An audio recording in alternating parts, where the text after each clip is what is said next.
লেখাপড়া নিয়ে উক্তি। লেখাপড়া করে যে গাড়ি ঘোড়া চড়েছে।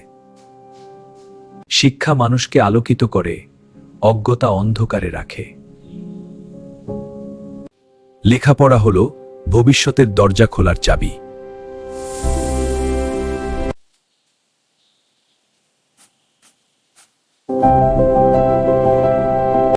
যে শেখে সেই এগিয়ে যায়। লেখাপড়া।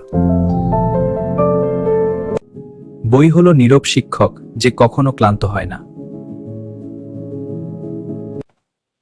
জ্ঞান এমন সম্পদ যা কেউ চুরি করতে পারে না।